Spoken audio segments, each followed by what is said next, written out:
Welcome to Black Health, a weekly talk show discussing medical issues impacting and afflicting South Florida's Black community. Now introducing our host, Dr. Michelle Kirwan Bythewood. Greetings and welcome to Black Health, a talk show addressing health issues that impact the Black community. I am your host, Dr. Michelle Kirwan Bythewood. I'm a board-certified pediatrician and the Chief Medical Officer at the Pediatric and Family Health and Wellness Center in Miami Gardens, Florida. And I am coming to you live from Florida Memorial University, where the Health Foundation of South Florida is hosting the 3rd annual Black Health Summit. Welcome to Black Health, Dr. Japhis Hardrick. Thank you very much, Dr. Curran. I really Absolutely. appreciate it. It's a pleasure to have you. I'm going to take a moment to introduce you. You are the president of Florida Memorial University, a visionary and transformational leader with 20 years of higher education experience. Yeah, actually, I just counted that up. It's more like 29 years now. Oh, my goodness. Yeah. So over 20 years. Yeah, Over that's 20 years. far more than that. And still going strong. Hey, still going strong. Listen, full of life. Let me ask you, what does it mean to Florida Memorial University to be the host of this Black Health Summit, which is in its 3rd year now? Well, first of all, it's our honor. And I am one of those leaders who feel that as an educational institution, we have an obligation and a responsibility to help transform our communities. And as a historical Black university, particularly when you think about the health issues that are impacting us as a people, we are obligated to make sure we're doing everything possible to expose our people to invaluable information that will make a difference in their lives, where they can have informed data, quality, accurate information to make informed decisions. And hosting this conference on health equity is not all in Florida Memorial's wheelhouse. You also have an Institute for Social Justice, a Social Justice Institute, correct? Right. Tell us a little bit about that.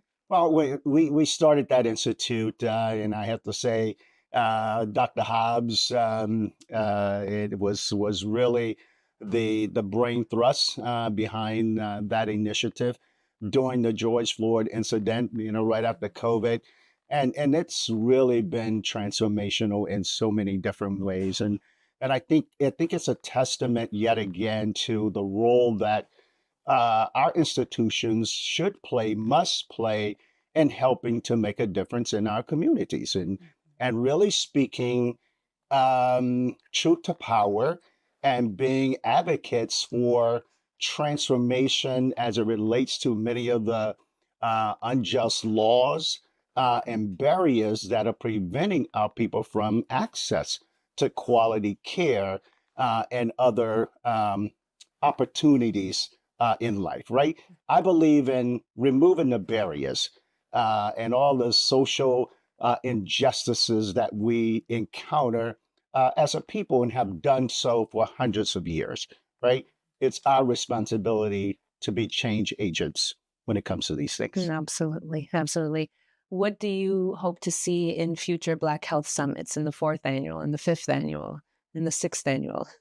I want to see the place, honestly, to the point where we go from one day to several days. And I want to see where the wait list just trying to even get into the place is expanded, that we continue to bring quality leaders like we're doing now, not only from across the country, but across the world. And I think finally is really doing something with the data and all of the information and taking it from a theoretical and making it practical by getting into the communities and making it grassroots, if you will. Absolutely. As Professor Daniel Dawes said, if there's no data, there's no problem. Absolutely. Yes, awesome. Well, Dr. Japhis Hardrick. I used to do that. Hey, listen, in that 29 years, I used to teach as well. So professor's okay too. Thank you so much for joining us on Black Health today. It's a pleasure Dr. Curry, it's my honor. Thank you so much. Thank you. Mr. Eric Knowles, President and CEO of the Miami-Dade Chamber of Commerce. Welcome to Black Health. Thank you for joining us today. Well, thank you for having me. Absolutely. So, what is your impression of the Black Health Summit so far? Oh, it's been amazing. I mean, the session this morning and talking about the political aspects of Black health, that was a lot, very eye-opening. Mm. Obviously, we as a Black community, Black people have suffered because of political norms, laws, and and here we are today still dealing with a lot of those issues. We talk about trauma. I was actually last night at a summit on Black health, and we talked about trauma, and does that trauma still exist from slavery and Generational. generational trauma? And when you think about it, when you go into the depths of that, and you think about the fact that your great great grandmother or great great grandfather was a slave, and those things that they had to endure, and then moved on to your great grandparent, and then yeah, definitely, Absolutely. we're still fighting the fight, and then you deal with the issues of here in particular in the state of Florida, and this was one of the questions I wanted to address earlier today, is DEI and how they are depressing and removing Trying to get those everyone things together. that were trying to get us to an equal footing. And yeah, so yeah, What role this does the is Chamber of Commerce have in moving this needle forward? Healthy. well, our mission is to create opportunities for economic and social transformation in our community, and that's what we do and every day. From a economic perspective, providing technical assistance to small businesses, Black businesses, women-owned businesses, Hispanic businesses. That's what we do. That's our mission. That's our goal. And we provide, as I said, technical assistance. We provide tech workshops. And we connect, as I say, connect the dots to opportunities for our businesses. So you're addressing the social determinants of health, manifestations of Exactly. health. And what do you hope to see as an outcome of the Black Health Summit? Well, that's the question. We were sitting at the table, and, we're listening to all this. So what's next? Yes. What do we do? And again, even from that question that I posed a little earlier about the fact that they are, pulling back DEI, those things, what do we do? How do we, well, and today's afternoon session was about the political landscape. And that's where it comes back down to Yeah. is putting people in office who have our interests at heart. And I think, well, not I think that is really the only way it's going to happen. So vote. Is Yeah, what you're saying. We exactly, need to go out and vote. exactly, Yes, do the exactly. same. Well, thank you so much for being back on Black Health. You've been a guest before. So thank you. Very nice to speak to you again. And I hope you enjoy the rest of the Well, summit. thank you. This was great. Appreciate it. You are watching Black Health. Stay tuned. We're going to go to a quick commercial break. We'll be back with more of the Black Health Summit here at Florida Memorial. So for me, it's a little bit more personal. For the Mesman & Dover Law Firm, it's about community. For us, South Florida's our home. You all are our people. Our family, our future. The difference we'll make for you, your loved ones, your kids, matters. Because to us, it's personal. If you need us, call us 24/7 at 866-954-MORE. That's 866-954-6673. The Mesman & Dover Law Firm, youraccidentattorneys.com. Help comes in many forms. As a Miami-Dade County bus operator, you can help your community, help those in need, and even help yourself. Operators have the opportunity to earn more than $50,000 a year plus built-in overtime, earn more than 13 paid holidays and vacation days, and take advantage of the tuition reimbursement program. Plus, qualified new drivers will receive a $5,000 sign-on bonus. Become a driving force in our community. Apply now at miamidade.gov/busdriver. Welcome back. You are watching Black Health. We are live at Florida Memorial University with the third annual Black Health Summit. Dr. Kelly Tice, welcome to Black Health. Thank you so much for having me. Absolutely. It's a pleasure to have you. You are a family physician with a background in public health, serving as GuideWell and Florida Blues Vice President of Medical Affairs and Chief Health Equity Officer. Yes. Welcome. My first question for you is, what is the role of insurance payers in establishing policies to support access to health care? So I think as we have learned more and more about the impact of health disparities on healthcare costs, and we are certainly invested as a payer in keeping health coverage affordable, we all have to lean into the solutions in order to reduce the costs that the system is bearing that are directly related to health disparities. As a payer specifically, we have to ensure that what we are reimbursing for are the upstream interventions that keep people healthy, and that what we're doing in all parts of our company, we're a large enterprise. We have service delivery systems, we've got clinical businesses, we have third party businesses, as well as the insurance arm, Florida Blue, that most folks are familiar with. What we have to do is ensure that anywhere we are creating solutions, that we are working to ensure that those approaches are equitable. And what I mean by that is, we may devise or design insurance products that are specific to the needs of certain segments or subsegments of communities. We might also work with payers, with providers to build value-based systems of care that incentivize quality outcomes, equitable outcomes. But we also need to have that same lens as we show up in the community through our philanthropic work, through our collaborations and community partnerships. Like, it really has to be pervasive in order that we don't create one solution that might ignore the impacts of other drivers that we could actually step in to support and solve as well. Yeah. How does implicit bias affect health outcomes?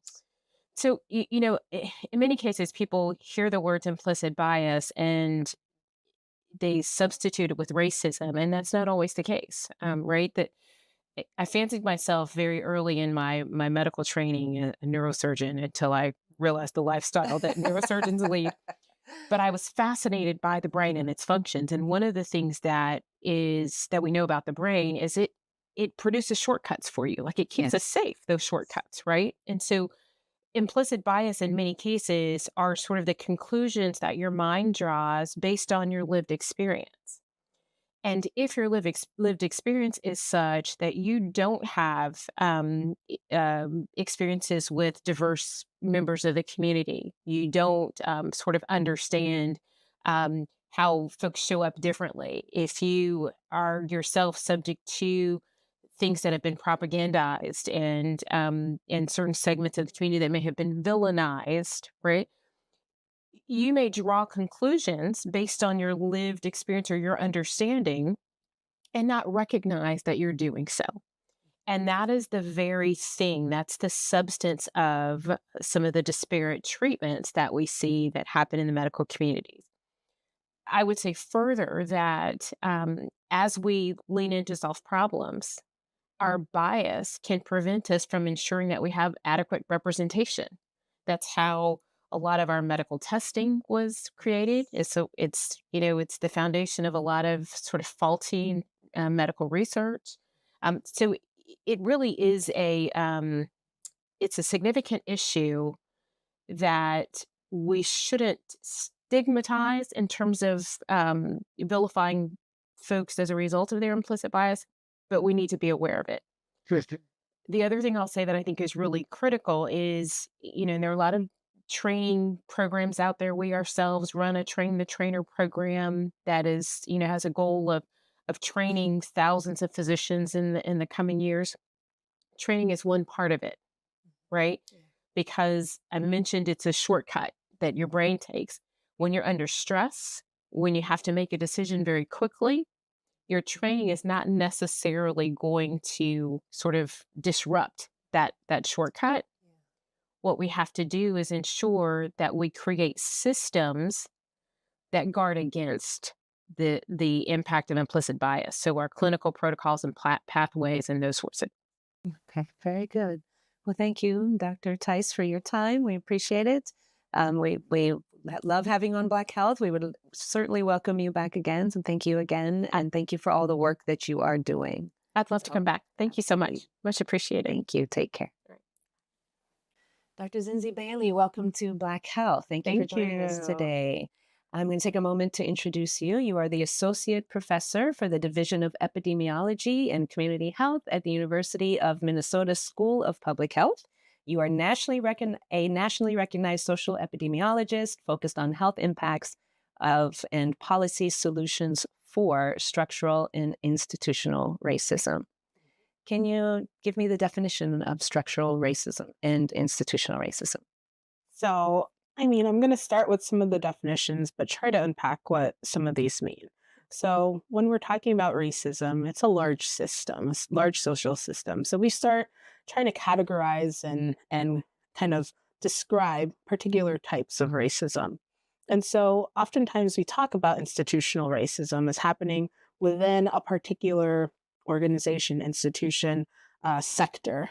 For example, in education or in for example, in the criminal legal system, and we're talking about disparate treatment, disparate policies, disparate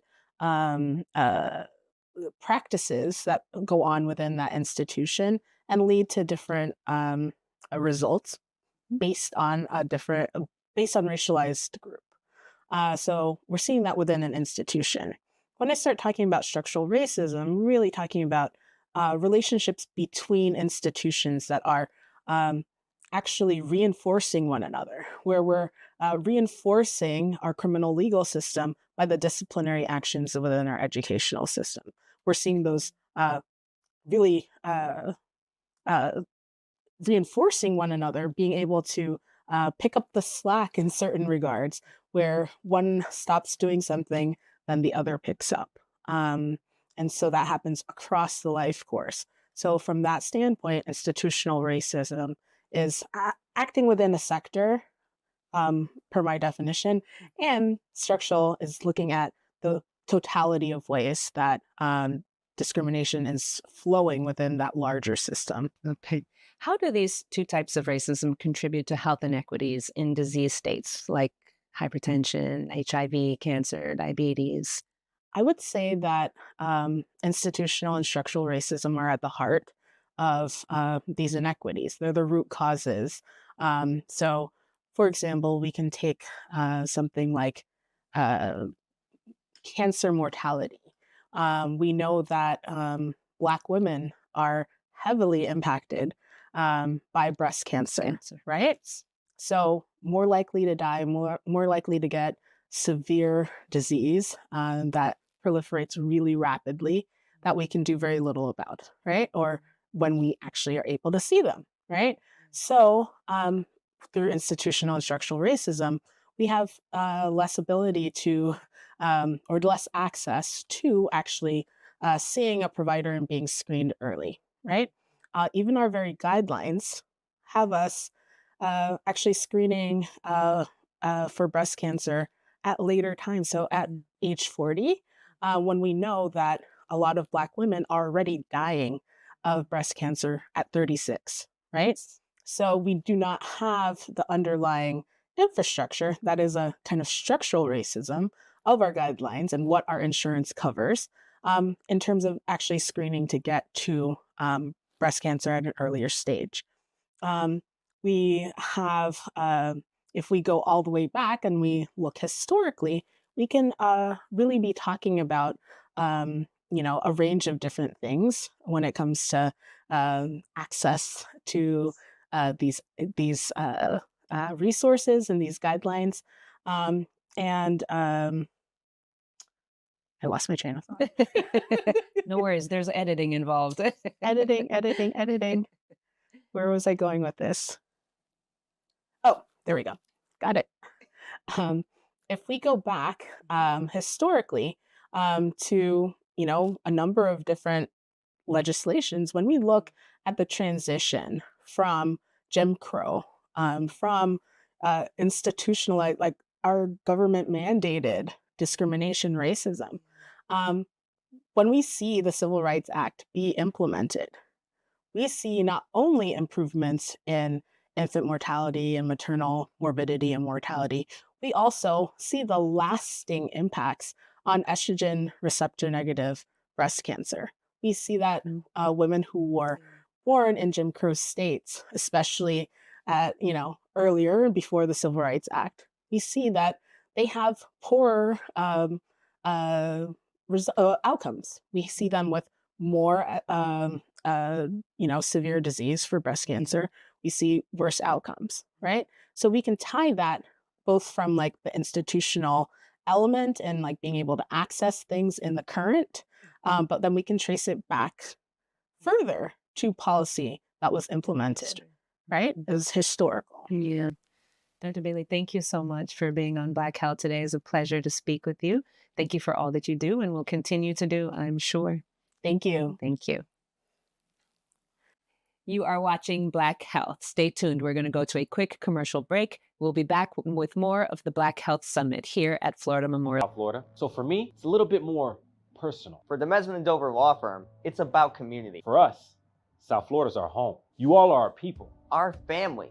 Our future. The difference we'll make for you, your loved ones, your kids, matters. Because to us, it's personal. If you need us, call us 24/7 at 866-954-MORE. That's 866-954-6673. Demesman and Dover Law Firm, youraccidentattorneys.com.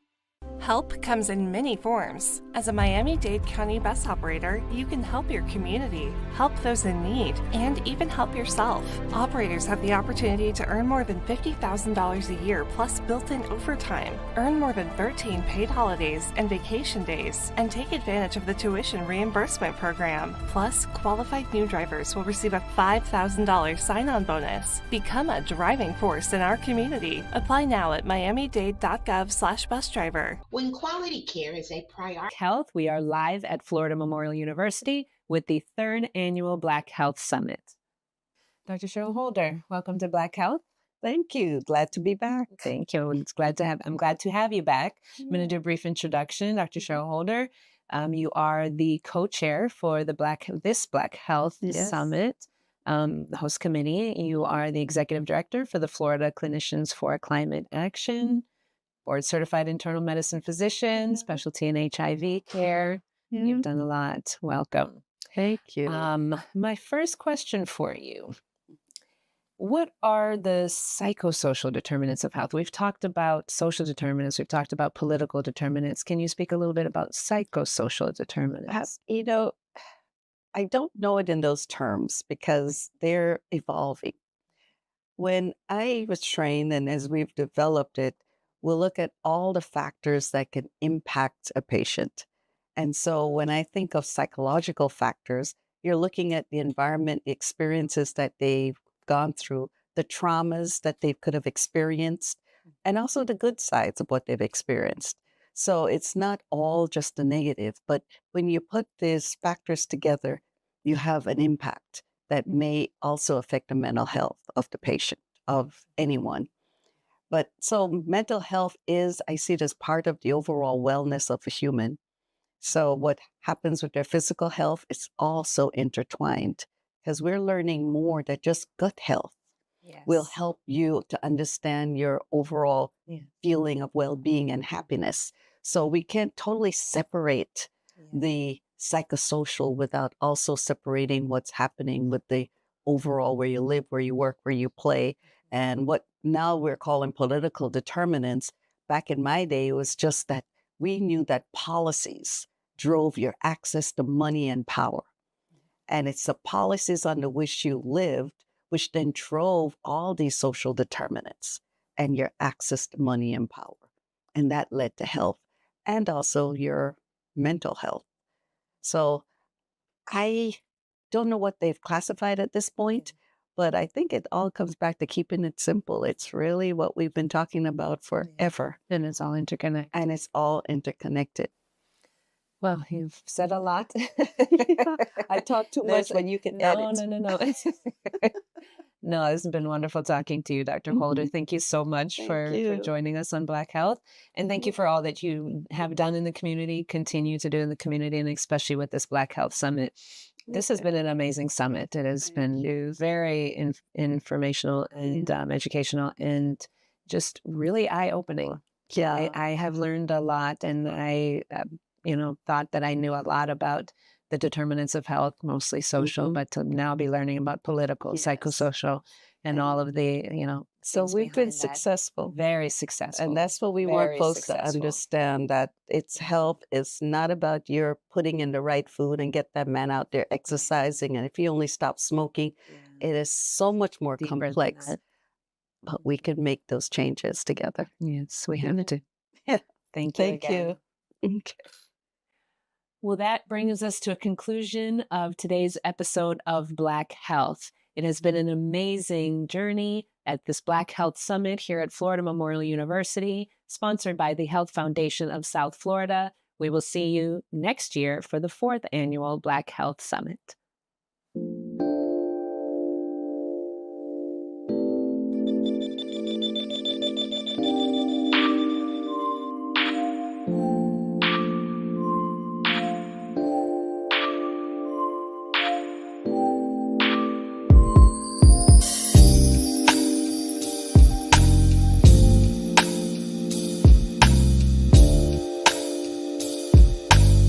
Digital